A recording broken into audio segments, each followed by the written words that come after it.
guys, good afternoon. Welcome to Appalachia's Homestead. Pater with you in the kitchen. We're going to have a two-part series in this video that you're seeing right now. This is going to be part one, and we're going to have a part two because I want to talk about the realities that we are living in and the things that we are facing in terms of our own personal decisions in order to pretty much navigate through all the things that we are seeing and experiencing, the economy, and everything that we're seeing as far as disruption in our country.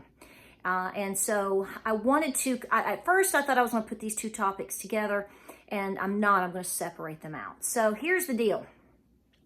So yesterday we were home most of the day, and we worked the farm. I'm trying to clean the house. I cooked breakfast and what you might call lunch, we call dinner. And, later in the day after the ball game, James said, we watched a little bit of the UT ball game.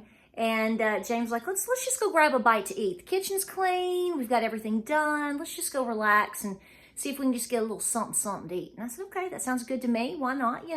We have to try to live, right? But I don't know about you, and I think I've mentioned this before several weeks ago in a video. I want you to really, truly comment after you think about within the last year. I mean, we all know how life is different since COVID, okay? And I really blame COVID for a lot of our problems and decisions that were made by people during COVID and even, frankly, post-COVID.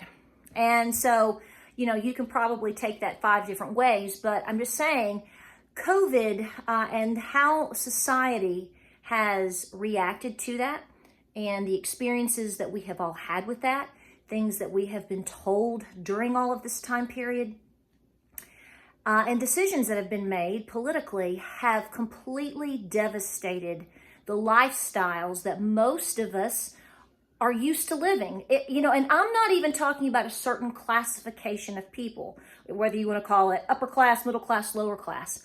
I think unless you are literally in the top tier, top 1, 2, 3% of individuals in terms of income, I think you are seeing and living and breathing.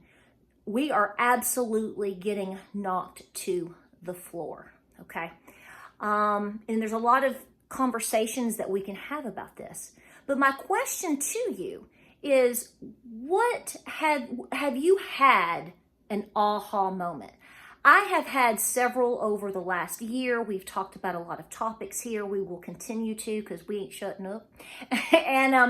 But I am literally watching as I go to certain places when I do. I think the difference is maybe like you, I went somewhere maybe a month ago or 6 months ago. And, I haven't been back in a while. And the differences are extraordinary.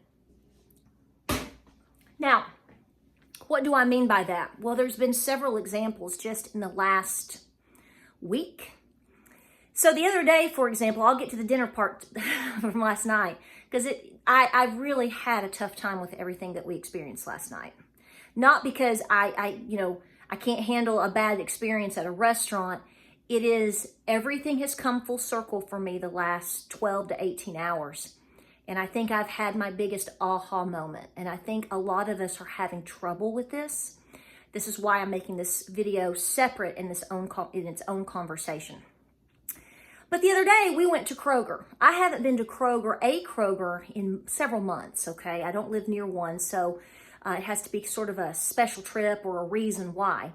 And, growing up here in East Tennessee and even in recent years, Kroger was one of my main shopping areas or shopping stores or grocery stores that I would get a lot of groceries from. And I've been to many Krogers over the years, okay? And, I want to tell you that it was because the store had been busy that day. Maybe it had been. I want to tell you that it was a Friday. It was just 2 days ago. So it had been so busy that, that somebody, some folks came in and just wiped everything out. And I'm not here to tell you that there wasn't food on the shelves. That's not what I'm talking about. I'm talking about the experience. I have never seen a Kroger, especially for this type of area, this disheveled. There were a lot of noticeable holes. I mean, could you get certain things? Yes, but it was very obvious what was low and what was not. The dairy section, the milk section, eggs. When you went into the pet section, when you went into like the paper towels and toilet paper, it's just like it's just been torn up and been sitting like that. And my first thought was, okay, they've just been really busy, right? Because that's what we want to tend to think. This is that, you may want to call it, maybe it's normalcy bias. We want to naturally assume things are normal. We want normal back. And James and I were walking up to the counter, and we went through one of the aisles, which is the liquor, and it was just trashed. I took pictures. It hadn't been swept in days. It was dirty. It wasn't just, it looked like a herd of buffalo had stampeded parts of this store. And this is was a very nice, very well-kept store. Now, did I get what I wanted when I was there? Well, no, they didn't have their boiled custard. I went into the Kroger to get two things. There's two things I always get at Thanksgiving holiday time from Kroger, and that is their boiled custard. I think they make the best. They didn't have it. That store didn't. And then I can make my own, but I love their cranberry celebration. It's something easy I don't have to stress about for Thanksgiving, which is next week. And in years past, it would sell out. So my goal was to simply get two items. I only got one.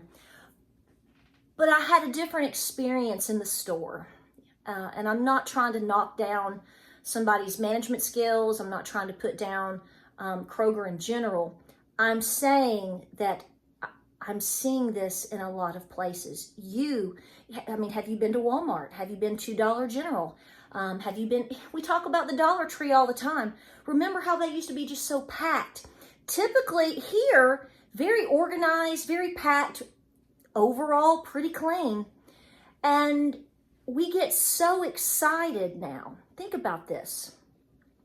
Think about whether you're going to a restaurant or whether you're going to a store, whether you're going to, maybe you have to go into like a Kohl's or JCPenney or somewhere where you just shop to get something that you absolutely are used to having to get every now and then, a pair of shoes. And the store was always at least well kept and clean and felt safe. And typically you might find what you want. Sometimes you don't. Nothing's perfect. But now it is such a drag. So when you absolutely go in the bar, we have been knocked down so hard over the last 2 to 3 years deliberately that think about your expectation. You just get excited if you go to a store and you get in and out of the store in a decent amount of time. You haven't felt like that you've had to search the store over for years to find what you were looking for. And that basically that it just hasn't been ravaged by wild boars. Do you know what I'm talking about? So last night we chose just to simply go somewhere quick. It was getting a little bit late. I thought French toast. How about Cracker Barrel? Let's just go to Cracker Barrel. Do you want to go to Cracker Barrel? And you can get some pinto beans, or you can get some fried chicken, or maybe I'll get some French toast, something simple, stupid. And I want you to know that I had last night what I am considering probably my last eating at a restaurant experience for quite some time. To tell you that I'm not going to get a taco from the local restaurant by a small family that has excellent tacos, that would be a lie. But I am telling you right now, I sat there first of all, it was the worst customer service that I've had. When you go to a restaurant, and I know the girl was venting, okay, so I am trying to be sensitive. I don't need to hear, and no one wants to hear how bad the server doesn't want to be there. If you are a server, your customers don't want to hear how bad you don't want to be there. Just a tip, just a thought, just saying.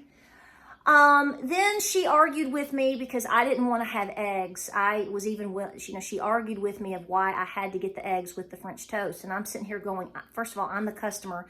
And if I am even willing to pay more to get apples or hash browns, why do I have to get eggs, right? Then when we finally got our food, James got something with pancakes. He got a breakfast and I got a breakfast. I am not exaggerating. I wish I got so upset because I sat there going, I could have sat at home in my pajamas because we get dark at 5 o'clock now. I could have put my animals up, taken a shower, been in my pajamas and fried up some French toast and it would have been 100 million times better than this. So this is going through my mind. This is that guilt of why am I here? And then I got mad because I'm sitting here thinking, you just sat the French toast in front of me. And folks, when I tell you the French toast was as black as the black on my little top here, that is not an exaggeration. It smelled like burnt coal. She sat down James's pancake. It was the exact same way. And it was sort of like she was passing it off. It was like she knew the food should have never been brought to us to begin with. So that should have never hit the plate, okay? I worked in restaurants back when I was in college and early married. That should have never hit the plate. And then to go beyond that, the server should have been smart enough or considerate enough, one of the two, to say, I'm not taking that to my table. Do not take that to my table. But not only was it brought to my table, it was sat down in front of me and sat down in front of my husband. And even when you go to Cracker Barrel, I mean, for you to get French toast, you're paying $10.99, $11.99, plus you get a drink. I mean, you're going to end up spending $15, $16, $17 for your meal, especially if you get a coffee. By the time it's all said and done, tax, tip, whatever. And I'm sitting here with my son and my husband, and I'm sitting here going, is this even worth it? I actually debated it. Because I realized after what I've seen in other places over the past couple of weeks, in Kroger, because that conversation of, look how we have lowered our expectations. We're not even as a society, I mean, are we even willing to say anything anymore? What are they gonna do to my food if I do say something and they take it back and bring it? Do you understand what I'm saying? So I sat there for about 30 seconds. And I actually poured the maple syrup on the charcoal French toast, which was partially cold also. Had been knocked over to one side of the plate. It wasn't even displayed on the plate at all. It was just knocked over. And that was okay for her to sit down in front of me. And I'm no one special. I'm saying you, me, no one should be served this food at Cracker Barrel or any restaurant in this situation. Nobody should. That should never happen. So I sat there and I actually talked to myself and James was looking at me. I was like, I'm just not going to say anything. I was actually for about 30 seconds willing to not say anything, pick through it, pay for it, and leave. And then I said, no, we're not going to do this. So I called another girl over and she was like, can I help you? I said, I need your manager. And she said, what's wrong? I said, what's wrong? I said, look at my plate. I said, I could have sat at home and burnt French toast that tastes like the leather off of my shoe for free. What do you think the problem is? And she was like, oh, I'm so sorry. I said, well, I'm just telling you the truth. I said, look at it. The manager came. He took our plates. We did get food in a better condition. Nothing was taken off of our bill. I didn't ask. We just pretty much wanted to get home. So I want you to think about how you can pull this back, because I didn't sleep at all hardly. And I came to the realization, and I know a lot of people are going to say, I don't eat out because of this and this and this. That may be a personal choice. I don't knock that at all. I think eating at home is healthier. I think making your food is better for many different reasons. But, let's be honest. There are points in time where most of us do go out to eat, whether it's for a birthday, maybe somebody's come into town, maybe you've worked all week and, you want to go get some. What's the harm in going and getting some quick French toast and trying to relax by the fire at Cracker Barrel? There's nothing wrong with that. And 3, 4, 5 years ago, you did. And did you have bad experiences from time to time? Well, sure. Okay, come on. Yes. But I want you to think about nowadays when you go anywhere, whether you try to go to a movie or you try to go to the grocery store, you're just trying to do what most normal people, regardless of who they are, from time to time try to do. And it is the most drag of an experience ever. You know, James and I had talked about, since we didn't get to go to Kings Mountain and we don't go on vacations and things like that, we had talked about earlier back in the summertime, possibly, hopefully, going to Biltmore. Maybe, you know, after Thanksgiving, taking the boys, looking at the Christmas lights. We used to go to Biltmore. You know, we haven't been to Biltmore in over 10 or 12 years, okay? It's not that far from us, and, you know, it's a special treat. It's not an inexpensive treat, but it's something that we would do every few years, and we haven't been in a while. And I'm going to tell you, the other day, I looked at, after Friday into yesterday, I said, I don't want to go. I just don't want to go. And he was like, I mean, he was already there with me, but he wanted me to spell out my, you know, to let the woman say it. I said, I don't want to have to worry about finding somebody to help me with my farm for a day. Setting everything up for the day for me to drive all the way to Asheville, which is, you know, right now a lot of people, per my Asheville video, has really not been the ultimate destination of places you want to go right now. And, you know, I'm afraid that I am going to be, for the money and time and effort, I am going to be so let down that I don't even want a chance spending the money or the time. I'll go to a local park and look at the Christmas lights and put out my own. So I want you to think about these experiences. What are you seeing in your area? What are you seeing in restaurants? What are you seeing in public places? I mean, we have problems with safety. We have problems with inflation. We have problems with customer service.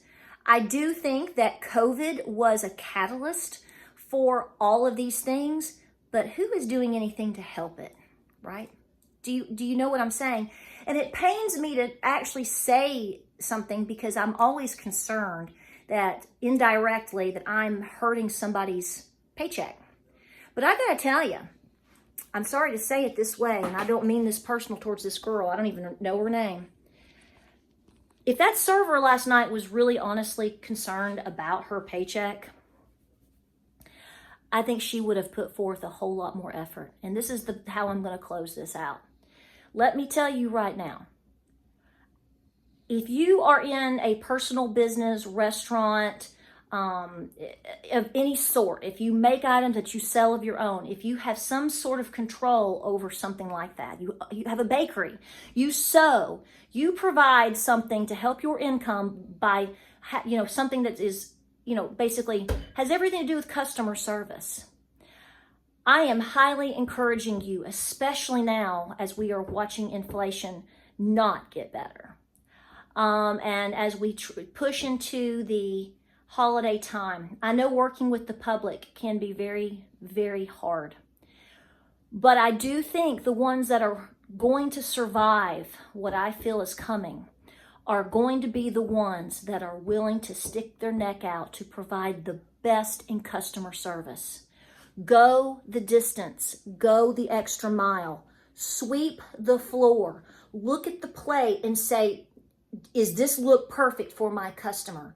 Do they need a refill on their drink? Yes, they do. I'm not even going to ask. I'm just going to go get it. I'm going to check on my folks. I'm going to call my folks. I'm going to email my customers. What can I do? How did you... Guys, it's going to all be about customer service. I won't be going back to the Cracker Barrel. I'm not chancing Biltmore with everything that's going on for that money. I'll find another Kroger. Think about these experiences that you're having, and it's forcing you to make decisions of doing more things on your own, and it's forcing people to also be at home and do their own thing. So if you're relying on someone else's patronage, you're going to have to pour it thick on customer service, and this isn't the first time that I've said it. We are living it, and it's all going to matter. And if you are a person that you recognize when someone is bending over backwards to provide for you the best customer service they can, cherish and take care of those people as well, because folks, they're 1 in a million now. If you like this video, like and subscribe. We appreciate you being here. What are you seeing? What are your thoughts? I mean, I have multiple opinions on what's going on, and I've said some in this video. What about you? Comment down below. Got a lot of videos coming your way, and we have some interesting videos coming up about the pantry. And guys, getting back to doing things on our own, because that's where we are. We'll see you on the next video.